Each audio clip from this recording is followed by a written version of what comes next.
സ്നേഹോപഹാരം നമുക്ക് അയച്ചിട്ടുണ്ട്. അത് തന്നേക്കാം. നന്നായിട്ട് പഠിക്കണം. ശരി. ആണോ? ഇത് മോൾക്കുള്ളൊരു കളർ പടം. ഇതിനകത്ത് എല്ലാ കുറച്ച് ഭാരമുള്ളതാണ്. അമ്മയും കൂടെ പിടിച്ചോ. താമസിച്ചുകൊണ്ട് കളർ മറ്റേ ഇവിടെ ഇതോട്ടല്ലോ പൂക്കളൊക്കെ ഉള്ളതൊന്നും കിട്ടിയില്ല. വളരെ വൈകിപ്പോൾ ഇന്നലെ പെട്ടെന്നാണ് അത്യാവശ്യമായിട്ട് പറഞ്ഞു ഇങ്ങനെ വേണമെന്ന് പറഞ്ഞത്.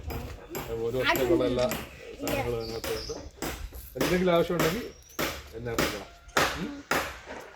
എല്ലാവർക്കും അപ്പോൾ ശരി, നന്നായിട്ട് പഠിക്കണം. വേറെ വിഷമമൊന്നുമില്ല.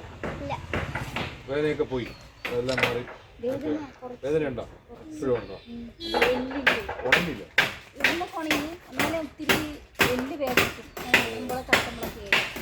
അനിയനേതാ? രണ്ടുപേരുണ്ട്. അച്ഛനോ ഉണ്ടോ?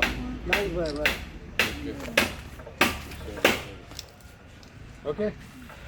അമ്മ അതൊക്കെ അടുത്തുള്ള അതൊക്കെയാണ്. ഓ ഓക്കെ, ഒരുമിച്ചാണ് എല്ലാവരും. അവിടെ സാർ വന്നില്ലേ?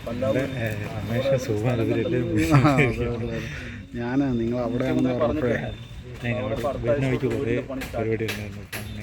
വാടകയ്ക്കാണ്. ഓണത്തിൻ്റെ സമയം ആ വർക്ക് കഴിഞ്ഞിട്ട് അങ്ങോട്ട് കയറാൻ പറ്റുന്നതാണ് വിചാരിച്ചത്. വീടിനെ പറ്റി ഉണ്ടോ? വീടെന്തോ വേറെ ആരോ ഷെൽട്ടർ ചെയ്യുന്നുണ്ടെന്നോ? എവിടെയെങ്കിലും എന്തൊരു ഇഷ്യൂ ഉണ്ടെങ്കിൽ അറിയില്ല. ശരി, അപ്പം നാളെ മുതൽ സന്തോഷകരമായിട്ട് പോയി കാര്യങ്ങളൊക്കെ പഠിക്കണം. പഠിത്തമാണ് ഏറ്റവും പ്രധാനം. അതിലൂടെ മാത്രം എന്തെങ്കിലും നേടാൻ പറ്റും.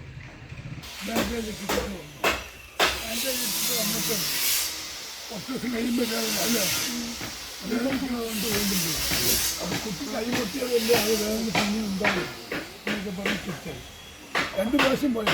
2 പ്രാവശ്യം പോയി. 24 25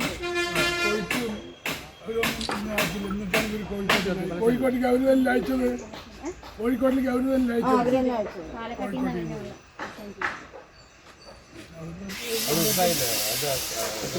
അല്ല, അതിൻ്റെ റിപ്പോർട്ടൊക്കെ വന്ന് സയൻറ്റിസ്റ്റ് കോമ്പറ്റീഷൻ അവാർഡ് ചെയ്തു.